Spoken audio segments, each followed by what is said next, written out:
Okay, welcome to section 1 of module 4. Let's talk about the calendar audit. So as I mentioned in the intro video, open calendar time does not equal available time, right? Just because you have time that might be open does not mean that people just get to fill it however they want. So the first quote I wanted to share here is, when everything matters, nothing matters. If you're trying to shove everything into short amount of time, then nothing is actually getting the importance that it deserves, right? So we are going to, or after this video, you're going to do an activity where you're going to audit a typical day or even week. I would probably recommend to do a week to kind of get a better idea of how things are going here. And don't worry about the word audit. I know that can sound really kind of scary, or like you have to be very exact, but really this is just going to be a rough estimation of how you spend your time. If you really do want to hone it in, you could track your time currently through a planner, or there is an app called Toggle, which I did use at one point just to kind of see what was going on there. And that one's really nice, but you don't have to. You can just kind of give a good estimation, and that's good enough. So here's what we're going to be auditing is how you spend your time. So how much time do you spend at your job, right? If you are either at an office or at a physical location where you work, or if you're working from home, or even time that you might spend at home when you maybe aren't actually working, but you are because you're maybe, checking emails or, talking with people about it or that kind of thing. So how much time do you actually spend working? And how much time do you spend on housework? Just your general errands, right? Cleaning, cooking, just doing all the household things that need to be managed. Regular daily activities. So just showering, brushing your teeth, all of the stuff that we have to do every day. Also, this might include just regular activities that you have with your kids. If you have children that you need to get ready in the morning, or the bedtime routine or that kind of thing, that would add in there as well. And then also, how much time do you spend resting? So this includes sleep, so definitely account for that. But also resting would be, if you're sitting watching TV or, kind of on your phone or whatever it is that might just be relaxing. And also, how much time are you spending doing something you actually enjoy? So do you have activities, maybe regular weekly things that you do with people, or events that you have that you're hanging out with people? How much time do you do that?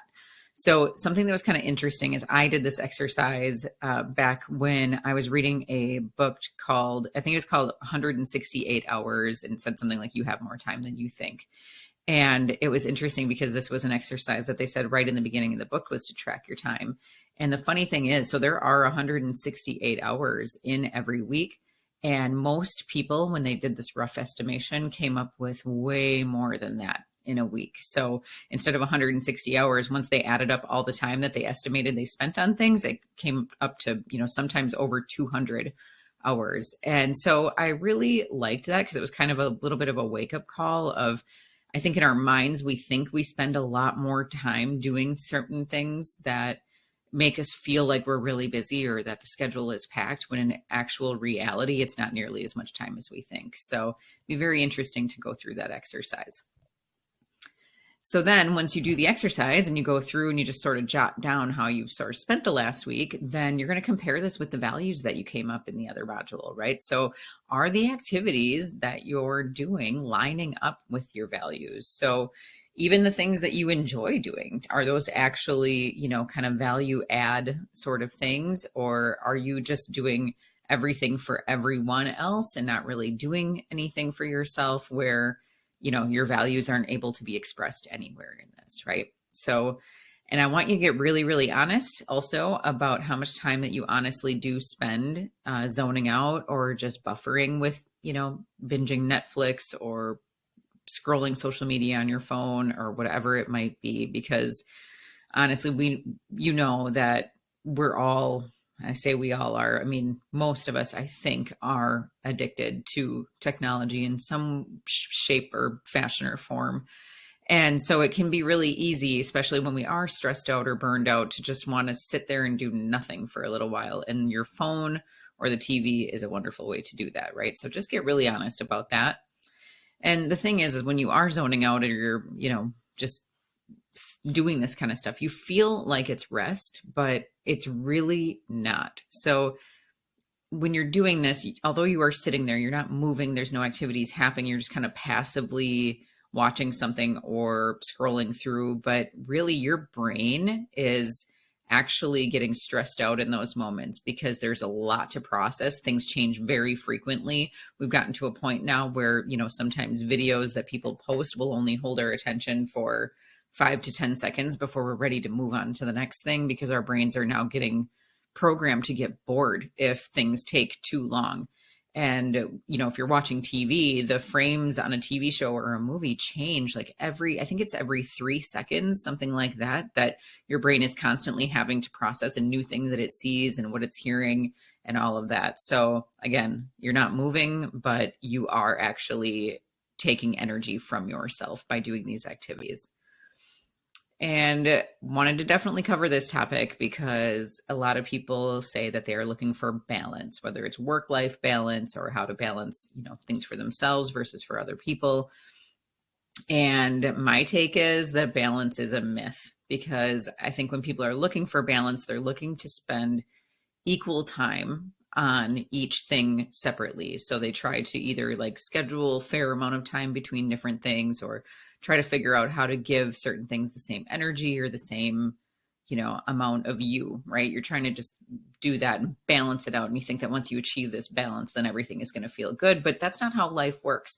Sometimes your kids are a little bit more, need a little bit more than they will, like when they're babies. Obviously they need a lot more attention and a lot more care than they do when they're grown teenagers. And that goes throughout your entire life. Like sometimes maybe if your parents get sick and you have to care for them, well, that might be a short amount of time that's happening, but that's going to take your priority at that time. Work, there might be seasons of busyness versus times that aren't as busy. So you really can't have balance because you're not quite sure exactly what life is going to throw at you at any given moment, right? So it's not possible. We know this. Everybody keeps seeking it and trying to find it. And that's why it's such a hot topic all the time, is how do we get this balance, is because there is no solution and there's no answer. So you got to drop the need for balance. What you're actually looking for is harmony, right? You're trying to get your life to harmonize in a way that feels good to you, in a way that you have to, take care of your priorities. You have to take care of the things that, need your attention, but you also want some harmony in things that you enjoy and things that give you energy, or, things that are truly relaxing. So harmony is what you're searching for. And what you're going to find as you go through these exercises and start paying attention is that there are some activities that are going to drain you really, really quickly. So it might be an actual activity. Maybe your work actually drains you a lot. Could be anything. And sometimes it's just the people. Sometimes you might find that if you spend a lot of time with one particular person, that you just feel really, really tired after spending a lot of time with them. And that is normal and natural for that to happen. So there's a little bit of an energetic misalignment there. But when you do have these things that drain you quickly, then you'll need more time probably to refill the reserves. Otherwise, if it might be a long drain, so if you have, you have a big work project coming up that's going to take 2 weeks, and it might like slowly drain you, and you might just by the end of it get really, really exhausted. And that's okay too. But then maybe you would need less time to refill if an activity that you decide to replenish your energy reserves with is especially boosting. Like if you do something that is very, very aligned with your values and fun and enjoyment, you might only need to do that activity once a month to just really fine tune and feel really, really good about it. So not all activities, again, are created equal. So then we have, instead of a guide or a worksheet on this one, I have some trackers available for you, some templates. So take a look for those, and there's different formats there, so you can choose the one that works best for you. But something that if you don't have any other, format available, that you can print off and just use that to sort of jot down how you're spending your time and what's going on in your calendar there. And then, of course, bring your observations to the group. I'd love to hear, and we would all love to hear what you have noticed. I would love personally to hear after you do this exercise, if you could, evaluate or estimate how much time you're spending on certain things. And if your number came up to more than 168 hours in a week, I'd be curious to hear that as well. So feel free to come in and share. And then in the next video, we will be talking about guilt and obligation. It's going to be a juicy one. So I will see you there.